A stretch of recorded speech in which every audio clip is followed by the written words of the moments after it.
Wa an Abi Mas'ud Uqbah bin Amr wa al-Badri al-Ansari radhiyallahu anhu qala Rasulullah sallallahu alaihi wasallam ya ummul qauma aqra'uhum li kitabillah fa in kanu fil qira'ati sawa fa a'lamuhum bis sunnah fa in kanu fis sunnati sawa fa aqdamuhum hijrah fa in kanu fil hijrati sawa fa aqdamuhum sinnan wala ya umman ar-rajula fi sultani wala yaq'ud fi baitihi ala takrimatihi illa biizni rawahu Muslim wa fi riwayatin lahu fa aqdamuhum silman badalu sinnan ay islaman wa fi riwayah ya ummul qauma aqra'uhum li kitabillah wa aqdamuhum qira'atan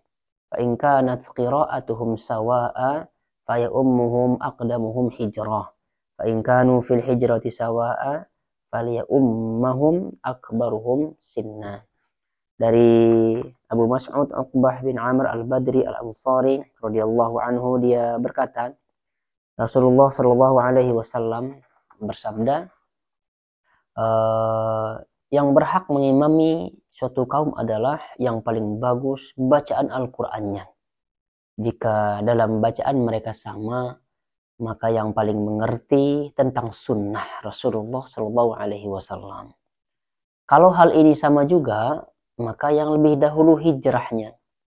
Jika hijrahnya sama, maka yang lebih tua usianya. Dan janganlah seorang mengimami di daerah kekuasaan orang lain. Dan jangan pula ia berdiam di rumah orang lain pada tempat khusus atau tempat kehormatan, kecuali dengan seizin pemiliknya. Dalam riwayat lain disebutkan bahwasanya maka yang lebih dahulu masuk Islam sebagai ganti kalimat, ya, maka yang lebih tua usianya. Dalam riwayat lain disebutkan yang berhak menjadi imam, ya, suatu kaum adalah yang paling fasih bacaan Al-Qur'annya dan yang paling dahulu, yang paling banyak hafalannya. Dan jika hal ini sama, maka yang paling dahulu hijrah. Jika hal ini sama, maka yang paling tua usianya. Nah, hadis ini menunjukkan bahwasanya urutan yang berhak mengimami, ya, dalam sholat tersebut. Jadi yang pertama itu bukan senioritas, akan tetapi yang fasih bacaannya, yang banyak hafalannya. Dua-duanya sama nih, misal ada lagi urutannya yang paling mengerti tentang sunnah Nabi Shallallahu Alaihi Wasallam. Kalau dia dua-duanya sama, oke, yang pertama kali hijrah. Dua-duanya sama juga, nah barulah yang terakhir. Yang terakhir bagaimana yang terakhir? Yang lebih tua usianya. Oh, dua-duanya sama nih. Oh, manggawe itu mah siapa saja. Nah gitu ya, ini urutan-urutannya. Nah, akan tetapi siapa sekarang yang berada di belakang imam? Jadi orang-orang yang di belakang imam juga harus yang mengerti tentang sunnah, yang dewasa, yang paham tentang agama. Inilah ya urutannya dalam syariat kita, sebagaimana yang disebutkan dalam sebuah hadis, ya. Wa an Abdullah bin Mas'ud radhiyallahu anhu qala Rasulullah sallallahu alaihi wasallam liyalini minkum ulul ahlami wan nuha thumma alladhina yalunahum thalathan wa iyyakum wa hisyatil aswaq. Rawahu Muslim. Dari Abdullah bin Mas'ud radhiyallahu anhu, dia berkata Rasulullah sallallahu alaihi wasallam bersabda, hendaknya yang ada di belakangku ketika sholat, maksudnya ya, adalah orang-orang dewasa dan yang cerdas, yang paham tentang agama. Kemudian orang-orang yang berada di bawah mereka. Janganlah kalian membuat keributan atau campur baur atau berselisih seperti orang-orang di pasar. Makanya kalau kita sholat itu kita perbaiki dulu, ya. Imam itu melihat dulu siapa yang harus di belakangnya, harus dilihat. Kalau misalkan anak-anak kecil semua lalu kemudian orang-orang dewasa di belakang, nah itu yang terbalik. Nah, oleh karena yang baiknya adalah orang-orang yang berilmu, yang di belakang itu orang yang paham tentang agama. Begitu juga lebih bagus lagi orang yang hafalannya banyak. Nah, sehingga nanti kalau imam salah dalam membaca ayat, dia bisa meluruskannya. Nah, pun juga tentang saf-saf dalam sholat kita. Nah, saf dalam sholat kita juga ini harus lurus ya, harus rapat sesuai dengan arahan Nabi Shallallahu Alaihi Wasallam. Sebagaimana disebutkan dalam sebuah hadis.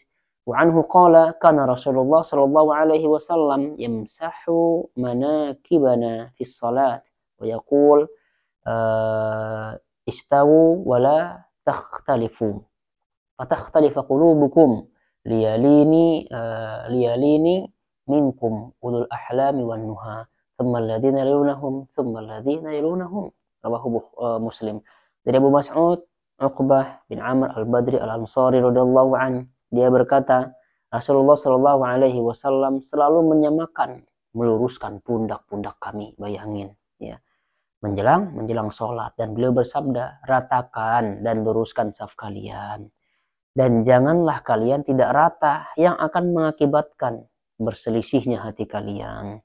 Hendaklah yang ada di belakangku ini ketika sholat adalah orang-orang dewasa dan orang yang paham tentang agama.